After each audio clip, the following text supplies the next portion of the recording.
All right, special episode of H2O. It's our pleasure to have you in our midst. Cherri poet. Reggae rap star. All right, what's going on? just happy to be in New York. Happy to come and link up with you. And, I know you have an awesome show going on, and I'm just glad to be a part of it. Oh, man, yeah, we're welcome. I mean, just have such a poetess or an artist of your magnitude on our show like this, okay? Now, I know that you have you just have an array of different projects and stuff underway with video and songs and a lot of your recordings and traveling abroad. Please, give us some insight on that. Basically, I started out writing poetry maybe about 12 years ago, and as a child I loved poetry. As a child I used to lay in bed and picture myself on stage, but I really never thought it would happen. I never liked my voice when I would take myself on those big tape recorder. I never liked hearing my own voice and stuff. Later on I was going through a lot of stuff in my life. Recently got out of high school, and I was just going through a lot, and I started writing poetry seriously. And so I had books, and I had maybe 4 books of poetry. Went on a trip to Jamaica in, I believe it was 99, and just hanging out with my family and stuff. Turned out my cousin, her boyfriend had a band, and so she told him about my poetry. He suggested I come down and read my poetry while they rehearsed, and maybe about 2 days or so before I flew back to Philadelphia, I went down there with my book while they were rehearsing and stuff, got on the mic, and I was so nervous, I didn't know what to do. I didn't know how I could write the rhythm or the beat or whatever. And the guy said, look, just read your poetry while we play this music. You know what I mean? And so I did, and they went crazy, and they're like, oh, you sound good. People from down the road came up looking over the fence like, who's that sister? And oh, that sister in there. You know what I'm saying? So I'm like, what? I sound good. So, when I flew back to Philly, I was like on a high. I'm like, what? I'm going to start doing some music. I'm going to start finding out about studios and stuff like that. And that's how I got started. And, I worked on a single called... oh my God! I remember the album name was Streets of Babylon with this hip-hop artist who also had his own label, Samori Coles. So I was featured on a single with him and the album that he put out. Then I put out my first single, which was a hip-hop single called Switcheroo. And what it did was entertain the idea of switching roles in a relationship. What if I was your then you could be my, you know what I'm saying? That type of thing.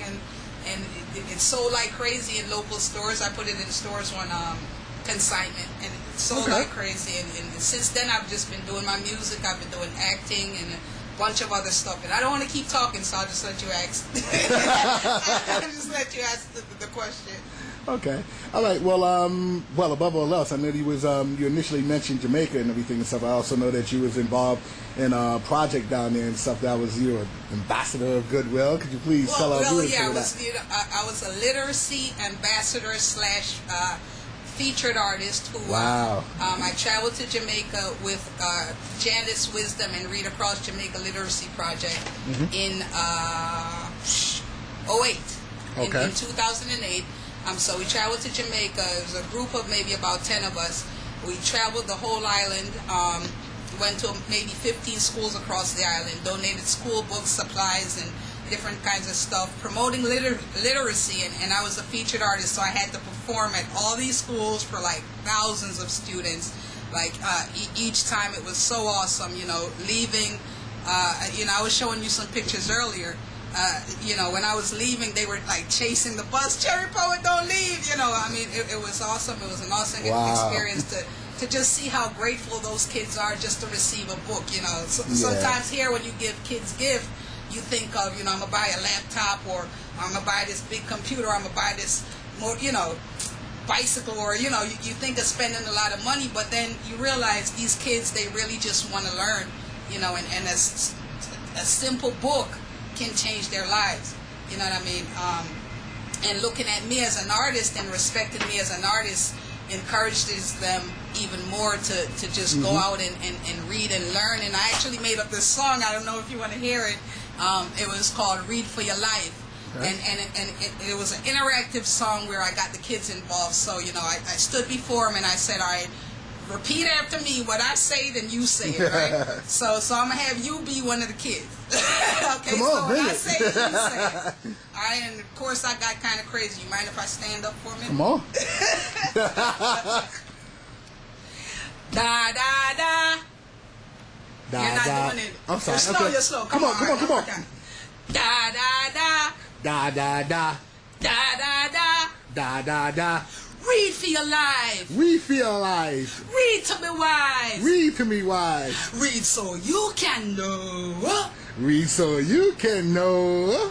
Read so you can grow. Read so you can grow. Let the pages set you free. Let the pages set you free. Visit worlds you've never been. Visit worlds you've never been. Read for comfort and for strength. Read for comfort and for strength. Read, you'll see it for yourself. Read, you'll see it for yourself. Again. Da da da. Da, da, Yeah, da. so, you know, that was the thing. Oh, my God. You know, it's like when I got done out of one class and was going to the next class, the kids would chase me down, sing the song, da, da, da. I mean, they would not leave me alone. It was so amazing. So much fun. I mean, from basic school to, you know, elementary age kids to up to like middle school kids, high school kids. I mean, all of them were so involved, which was so funny to me. I thought like the high school kids would be like, what's she talking about? You know what I'm saying? Like, I ain't gonna do no da-da-da, but they all did it, and they were so excited. And, you know, they got the books, and we read to the students. It was awesome trip. And they do it every year, so Oh, yeah? you might see me back there next year. Excellent. What were some of the most dynamic aspects? I mean, were you like overwhelmed because of the idea from you being down there in the motherland and stuff, and the way how they taken you the way they did? I know you were thinking like, oh, that this is just beyond me, and the way they just accepted you in their hearts like that? I mean, you know, I think I've always been a compassionate person. I've always been a giving person, and I always sit back and I want to do so much, and I just don't have the money, you know, when things happen like the hurricane and, you know, the Katrina event and all this stuff. I always want to help. I always want to help kids, but I just don't have the money to do the things that I want to do. And so when I got this opportunity, I jumped right on it. You know what I mean? And I said, of course I'll do it. You know, no problem. You know what I'm saying? Yeah, I had to pay my own plane fare and all that stuff. And all that, I had to wake up. You know, every morning we woke up around 5 a.m.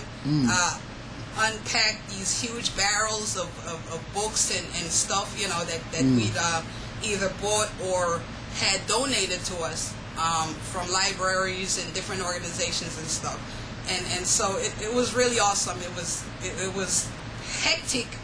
It was hectic to know that, you know, we had to get up so early and we didn't go to bed till like late. Damn. Because it's like traveling from, you know, Jamaica is not a huge place. Philadelphia is bigger than Jamaica. Really? Yeah. So you could drive through Jamaica in, you know what I'm saying? Wow. So, however, it's hilly, it's hills and valleys and small roads, and you know what I'm saying?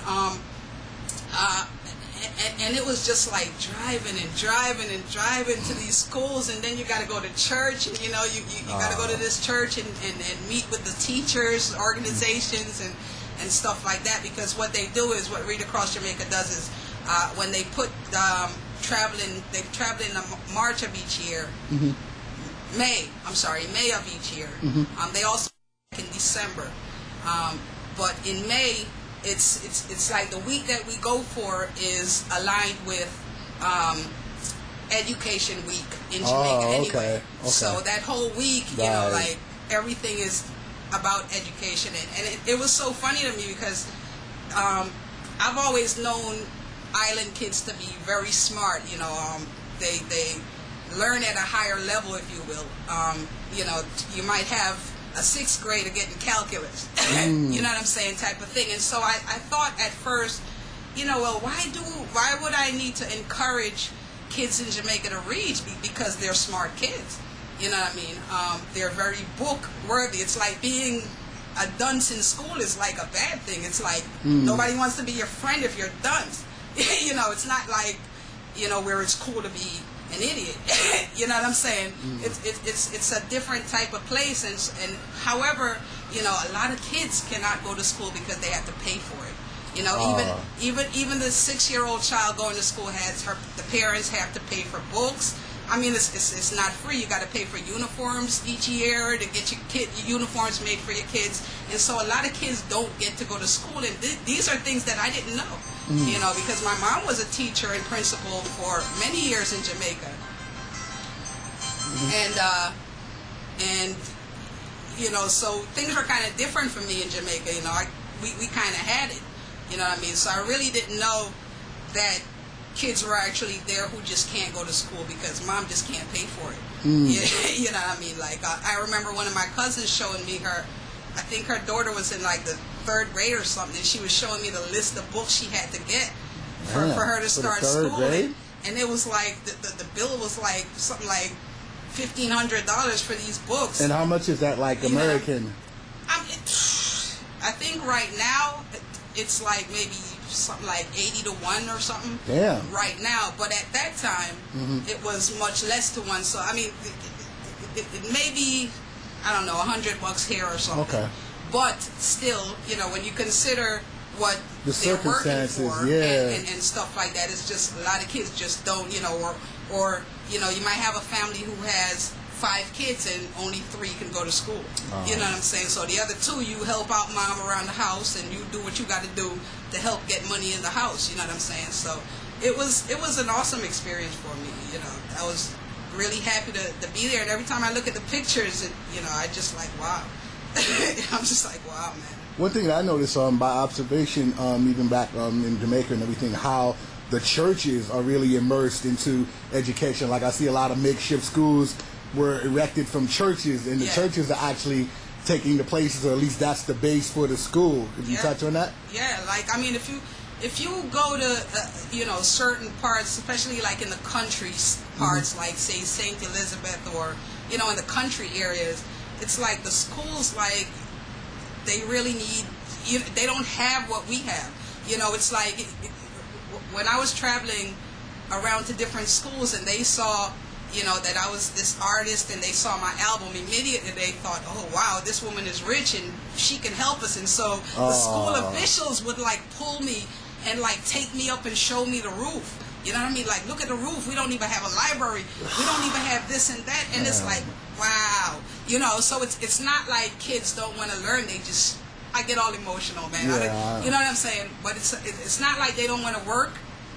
They don't want to go to school. It's not that situation. The situation is they don't have the resources. It's like, you know, somebody has a laptop and like 10 other kids in the neighborhood runs to your house to use your laptop type of thing because they just don't have it, man. You know what I'm saying? So it's one of those things where you want to get involved, but at the same time, I haven't been able to go every year because I got to pay bills. You know, and when I'm thinking about, wow, you know, I'm going to have to take time off from work, or I'm going to have to not do these shows here and get this money, you know, and then I'm going to have to pay my own fare to go and find spending money while I'm there and all this stuff. You know, you kind of have to hold yourself back unless you get someone to sponsor your ticket. Right. You know what I mean? So, but I mean, it's a great thing. They do it every year. You can find them on Facebook. Read Across Jamaica Literacy Project. You could find Janice Wisdom on Facebook. And she's always looking for libraries or people who want to help donating books. You could even, you know, if you have books in your house, you could donate it, you know, that you're not reading anymore and stuff like that. But, you know, good stuff, not the ripped up books and stuff, but good stuff. Good stuff that you think kids might, you know, want to read and stuff. School-age kids, they want to learn. They just need these resources. Okay. Yep. This Cherri poet, reggae rap star, superstar. And when I'm in the NYC, I'm checking out Doc on H2O-TV. You heard it first right here. And you see, if you are not checking out H2O-TV, you gets none. So stay tuned. Check out my new single, Gets None, from off the album Ever Success. Cherri poet, reggae rap star, superstar. Loves you every time.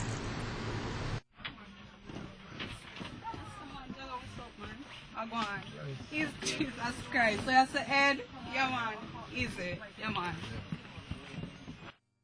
Okay, that's why the belly gets none. That's why the belly gets none. Feel say you hot belly, well you get none. Cherry fatty boom boom, you want to go done. That's why the belly gets none. That's why the belly gets none. Feel say you hot belly, well you get none. Cherry fatty boom boom, you want to go done. Nanny homes now gets none. If it's necessary that you bust in a rush, reach for your hand, trust rush and post up fan. Lock up can't get out, let you build bandsman or a gargan, real bad man. Practice intimidation, you know none of that. Too pretty, too full of yourself. You know gangsta no, you know ready man who coming up. Just too much for you. That's why the belly gets none. That's why the belly gets none. Feel say you hot belly, well you get none. Cherry fatty boom boom, you want to go done. That's why the belly gets none. That's why the belly gets none. Feel say you hot belly, well you get none. Cherry fatty boom boom, you want to go done. Listen your pipe, smoke it, choke it. If I pour your thing frightened by your eye joking, find yourself a girl to go wax if you will win a partial. Will it take two Billy rational? Temporary on Martian, feel your back and your bite equal. Bring it your till highway don't sequel. Realize caught by far talking. Find 12 steps like won't come far. Okay, that's why the belly gets none. That's why the belly gets none. Feel say you hot belly, well you get none. Cherry fatty boom boom, you want to go done. That's why the belly gets none. That's why the belly gets none. Feel say you hot belly, well you get none. Cherry fatty boom boom, you want to go done. You're not bad man, but you angle and think you're kinda cute. And I'm digging you, but you're big dog. Shut the box, seal up your feet on the first day. Now you're gonna wait till your chocolate balls turn blue. Till you recognize if you're hot, pour double hotter than you. Double hot smacking shatter than you. So soft, smooth, nice, never easy. On the rock will rock you for days. That's why the belly gets none. That's why the belly gets none. Feel say you hot belly, well you get none. Cherry fatty boom boom, you want to go done. That's why the belly gets none. That's why the belly gets none. Feel say you hot belly, well you get none. Cherry fatty boom boom, you want to go done. Nanny homes now gets none. If it's necessary that you bust in a rush, reach for your hand, trust rush and post up fan. Lock up can't get out, let you build bandsman or a gargan, real bad man. Practice intimidation, you know none of that. Too pretty, too full of yourself. You know gangsta no, you know ready man who coming up. Just too much for you. That's why the belly gets none. That's why the belly gets none. Feel say you hot belly, well you get none. Cherry fatty boom boom, you want to go done. That's why the belly gets none. That's why the belly gets none. Feel say you hot belly, well you get none. Cherry fatty boom boom, you want to go done.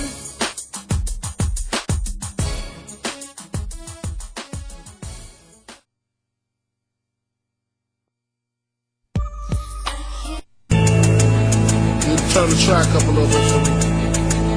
All up in my ears. The mic is loud, but the music is loud. Yeah. Yeah.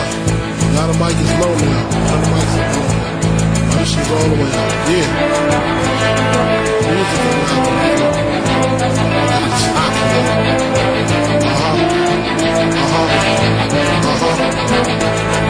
That's what I'm talking about. I just want to wild out.